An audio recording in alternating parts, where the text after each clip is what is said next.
வந்து இப்ப நான் என்ன உங்கள்கிட்ட சொல்றது? சின்னதா இருக்கு அதானே.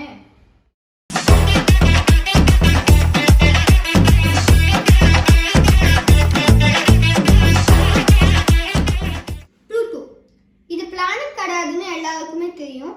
ஆனா அது ஏன் பிளானட் கிடையாது, எதுக்கு இந்த ஸ்டேட்டஸை யூஸ் பண்ணாங்க, அதான் நம்ம இந்த வீடியோல பார்ப்போம். Welcome to science plus. மனிதர்களால சாட்டர்ன் அப்படின்ற பிளானட் இருக்கும் வெறும் கண்ணாலே பார்க்க முடியுது. அதுக்கப்புறம் அந்த பிளானட்ஸ்லாம் அவங்களால வந்து வெறும் கண்ணால பார்க்க முடியல. ஏன் அப்படின்னா அதெல்லாம் வந்து ரொம்ப டிஸ்டன்ஸ்ல இருந்துச்சு. டெலஸ்கோப் அப்படின்னு இன்ஸ்ட்ருமெண்ட் கண்டுபிடிச்சாங்க. அதுக்கப்புறம் அந்த டெலஸ்கோப் யூஸ் பண்ணி தான் ஆஸ்ட்ரோனமர்ஸ்லாம் தூரமா இருந்த 2 பிளானட் யுரேனஸ் அப்புறம் நெப்டியூனை கண்டுபிடிச்சாங்க. என்ன தம்பி ப்ளூட்டோட ஸ்டோரின்னு சொல்லிட்டு ப்ளூட்டோவே வேலை அதானே கேட்குறீங்க? இப்பதான் நம்மளோட ஹீரோட என்ட்ரி. 1930 ஆஸ்ட்ரோனமருங்க, அவர் பேர் தான் கிளைட் டோம்பா. அவர் தான் நெப்டியூனும் தாண்டி ஒரு பிளானட் கண்டுபிடிச்சாங்க. அந்த பிளானட்டுக்கு பேர் தான் ப்ளூட்டோ அப்படின்னு பேர் வச்சாங்க. 2005 அப்ப ஆஸ்ட்ரோனமர்ஸ்லாம் ப்ளூட்டோவையும் தாண்டி ஒரு ஆப்ஜெக்ட் கண்டுபிடிக்கிறாங்க. அந்த ஆப்ஜெக்ட் ப்ளூட்டோ மாதிரியே இருந்துச்சு. ஆனா இன்னும் சொல்ல போனா ப்ளூட்டோவை விட கொஞ்சம் பெருசாவும் இருந்துச்சு.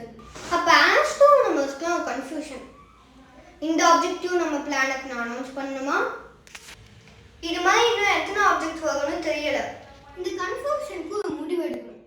அதனால IAU 2006 ஒரு மீட்டிங் போறாங்க. IAUனா என்னது? International astronomical union. இந்த IAUல எல்லா கண்ட்ரியோட ஆஸ்ட்ரோனமர்ஸும் இருப்பாங்க. அப்பதான் ஒரு முடிவு எடுக்கிறாங்க. ப்ளூட்டோவை பிளானட் இல்லைன்னு அனௌன்ஸ் பண்ணிட்டாங்க. இந்த முடிவை எடுக்கிறதுக்காக ஒரு பிளானட் அப்படின்னா இப்படிதான் இருக்கணும்னு ஒரு டெஃபினேஷன் போட்டாங்க. அந்த டெஃபினேஷன்ல 3 கண்டிஷன் போட்டாங்க. அந்த 3 கண்டிஷன்ல ஃபர்ஸ்ட் கண்டிஷன், ஒரு பிளானட்னா சன்னை தான் சுற்றி ஆர்பிட் பண்ணி வரணும். ஒரு பிளானட்னா அது வந்து இந்த பால் மாதிரி ஸ்பிரிக்கல் ஷேப்ல தான் இருக்கணும். தேர்ட் கண்டிஷன், ஒரு பிளானட் வந்து அது சுற்றி வர பார்த்த கிளீனா வச்சுக்கணும். ப்ளூட்டோ எந்தெந்த கண்டிஷன்லாம் சாட்டிஸ்ஃபை பண்ணுச்சு, எந்தெந்த கண்டிஷன்லாம் சாட்டிஸ்ஃபை பண்ணலான்னு இப்போ நம்ம பார்க்கலாம். ஃபர்ஸ்ட் கண்டிஷன் என்னது? எல்லா பிளானட்ஸும் சன்னை சுற்றி தான் ஆர்பிட் பண்ணி வரணும். இங்கே பார்த்தீங்கன்னா எல்லா பிளானட்ஸும் சன்னை சுற்றி தானே ஆர்பிட் பண்ணி வருது. ப்ளூட்டோ சன்னை சுற்றி ஆர்பிட் பண்ணி வருதா? ஆமாம், ப்ளூட்டோவும் சன்னை சுற்றி தான் ஆர்பிட் பண்ணி வருது. செகண்ட் கண்டிஷன், ஒரு பிளானட்னா ஸ்பிரிக்கல் ஷேப்பில் தான் இருக்கணும். இங்கே பார்த்தீங்கன்னா எல்லா பிளானட்டுமே வந்து ஸ்பிரிக்கல் ஷேப்பில் தான் இருக்கு. ப்ளூட்டோ வந்து ஸ்பிரிக்கல் ஷேப்ல இருந்துச்சா? ஆமாம், ப்ளூட்டோவும் ஸ்பிரிக்கல் ஷேப்ல தான் இருந்துச்சு.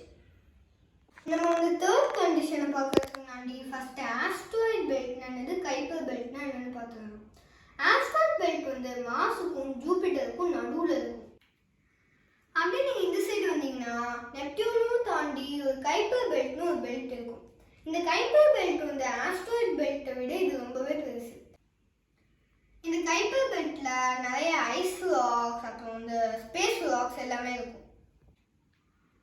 இங்க பார்த்தீங்கன்னா எல்லா பிளானட்ஸுமே அது சுற்றி வர பார்த்து வந்து கிளீனாக வச்சுது. எந்த ஒரு டெப்ரிஸோ இல்லை ஸ்பேஸ் ராக்ஸோ அது பக்கத்தில் இல்லை. இப்போ நம்ம வந்து ப்ளூட்டோ அதோட ஆர்பிட் வந்து எப்படி வச்சிருக்குன்னு பார்க்கலாம். இந்த ப்ளூட்டோ வந்து அந்த கைப்பர் பெல்ட்டுக்குள்ளாலாம் அது போயிட்டு சுற்றிட்டு வரும். இந்த கைப்பர் பெல்ட்ல நிறைய குட்டி குட்டி ஆப்ஜெக்ட்ஸ், ப்ளூட்டோ சைஸுக்கு ஆப்ஜெக்ட்ஸ், ஈவன் அதோட கூட பெரிய பெரிய ஆப்ஜெக்ட்ஸ்லாம் இந்த கைப்பர் பெல்ட்ல இருக்கு. அதனால ப்ளூட்டோ அதோட ஆர்பிட்டை கிளீனா வச்சுக்காததுனால இது வந்து சயின்டிஸ்ட்லாம் வந்து பிளானட் இல்லைன்னு அனௌன்ஸ் பண்ணிட்டாங்க. சரி, ப்ளூட்டோவை பிளானட் இல்லைன்னு சொல்லிட்டாங்க. அதாவது ஸ்டார்னு சொல்ல முடியுமா? ஸ்டார்னு சொல்ல முடியாது. அப்ப ஒன்று மூன் இல்லை ஆஸ்ட்ராய்டு. மூணு அதை சொல்ல முடியுமா? சொல்ல முடியாது. ஏன்? மூன் வந்து ஒரு பிளானட்டை தான் அது வந்து சுற்றி வரணும். ஆனால் ப்ளூட்டோ வந்து அது வந்து சன்னை தான் அது வந்து சுற்றி வந்துட்டு இருக்கு. ஆஸ்ட்ராய்டுன்னு சொல்ல முடியுமா? ஆஸ்ட்ராய்டுன்னு சொல்ல முடியாது. ஏன்? ஆஸ்ட்ராய்டுனா அது ஒரு ப்ராப்பரான ஷேப்பே இருக்காது. ஆனால் ப்ளூட்டோ வந்து அது வந்து ப்ராப்பரான ஸ்பிரிக்கல் ஷேப்பில் தான் இது இருக்கு. அதனால இது வந்து ஆஸ்ட்ராய்டுன்னு சொல்ல முடியாது.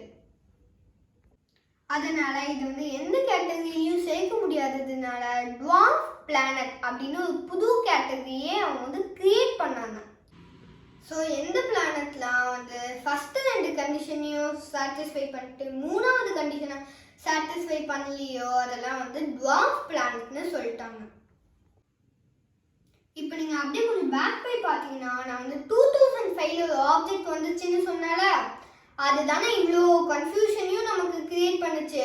அந்த ஆப்ஜெக்ட்டுக்கு எரிஸ்னு பேர் வச்சாங்க, அதையும் டுவார்ஃப் பிளானட்னு சொல்லிட்டாங்க. அப்புறம் நம்மளோட ப்ளூட்டோவையும் டுவார்ஃப் பிளானட்னு சொல்லிட்டாங்க. இப்போ நீங்கள் என்ன நினைக்கிறீங்க? ப்ளூட்டோ வந்து 9th பிளானட்டாக இருந்தால் அழகுமா இல்லை அது வந்து இல்லாமல் இருந்தாலே ஓகேவா? உங்களுக்கு இந்த வீடியோ பிடிச்சிருக்கும்னு நினைக்கிறேன். அப்படி பிடிச்சிருந்துச்சுன்னா இந்த வீடியோவை லைக் பண்ணுங்கள், அப்புறம் உங்களோட ஃப்ரெண்ட்ஸ்க்கெலாம் ஷேர் பண்ணுங்கள், அப்புறம் இந்த சேனலை மறக்காமல் சப்ஸ்கிரைப் பண்ணுங்கள். தொடர்ந்து இணைந்திருங்கள் சயின்ஸ் ப்ளஸ் சேனலோட. IAU International Astronomical Union.